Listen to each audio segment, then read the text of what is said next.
తెలంగాణలో కవిత తన సొంత పార్టీని ప్రకటించేందుకు సిద్ధమవుతున్నారు. పార్టీ పేరు కూడా ఖరారైనట్లు తెలిసింది. తెలంగాణ ప్రజా జాగృతి అనే పేరుతో పార్టీని ఎన్నికల సంఘం వద్ద రిజిస్ట్రేషన్ కోసం దరఖాస్తు చేసుకున్నారని తెలిసింది. తాను తొలి నుంచి తెలంగాణ జాగృతి సంస్థ పేరిట ప్రజల్లోకి వెళ్లడంతో అదే పేరును కలిసి వచ్చేలా ఈ పేరును ఖరారు చేసినట్టు చెబుతున్నారు. తెలంగాణ జాగృతి పేరు ఇప్పటికే ప్రజల్లో బాగా నాని ఉండడంతో ఆ పేరు కలిసి వచ్చేలా ఈ పేరును ఎంపిక చేసినట్టు తెలిసింది. వచ్చే నెలలో పార్టీ ప్రకటన ఉంటుందని తెలంగాణ జాగృతి సంస్థ ప్రతినిధులు కొందరు తెలిపారు. మార్చి నెలలోనే పార్టీ పేరు, జెండాను కవిత ప్రజల ముందు ఆవిష్కరిస్తారని తెలిపారు. జూన్ నెలలో భారీ బహిరంగ సభను ఏర్పాటు చేసి ఆ తర్వాత జనంలోకి వెళ్లాలన్నది కవిత నిర్ణయంగా తెలుస్తోంది.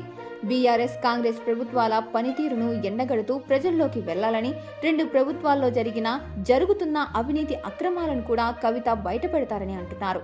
ఇప్పటికే కవిత వచ్చే ఎన్నికల్లో తాను పోటీ చేసే స్థానాలను కూడా ప్రకటించారు.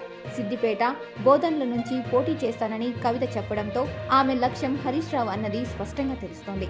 కవిత తొలి నుంచి హరీష్ రావు, సంతోష్ రావులపైనే విమర్శలు చేస్తూ వస్తున్నారు. ఇప్పుడు సిద్దిపేటలో పోటీ చేసి హరీష్ రావును దెబ్బ కొట్టాలన్న ఆలోచనతో ఉన్నారు. బోధన్ తన అత్తగారి జిల్లాకు చెందిన ప్రాంతం కావడంతో అక్కడ తనకు పట్టు ఉంటుందని భావించి పోటీ చేయాలని నిర్ణయించినట్లు తెలిసింది. అయితే కవిత కారణంగా ఏ పార్టీకి నష్టం జరుగుతుందన్న దానిపై ఇప్పటికే రాజకీయ పార్టీలు ఒక అంచనాకి వచ్చాయి. కవిత ఆరోపణలు కాంగ్రెస్, బీఆర్ఎస్లపై చేసిన ఆ ప్రభావం కారు పార్టీపైనే ఎక్కువగా పడే అవకాశం ఉందని అంటున్నారు. ఇటీవల జరిగిన మున్సిపల్ ఎన్నికల్లో పెద్దగా కవిత వల్ల డ్యామేజీ అయితే జరగలేదని, పైకి కొంత బింకంగా కనిపిస్తున్నా ఎంతో కొంత నష్టం తమకే జరుగుతుందని బీఆర్ఎస్ నేతలు లోలోపల భయపడుతున్నారు.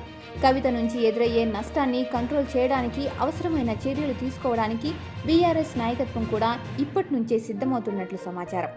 మొత్తం మీద కవిత ఎఫెక్ట్స్ ఏ మేరకు ఎంత పడుతుందన్నది తెలియక గులాబీ పార్టీ నేతల్లో గుబులు మాత్రం స్పష్టంగా కనిపిస్తుంది.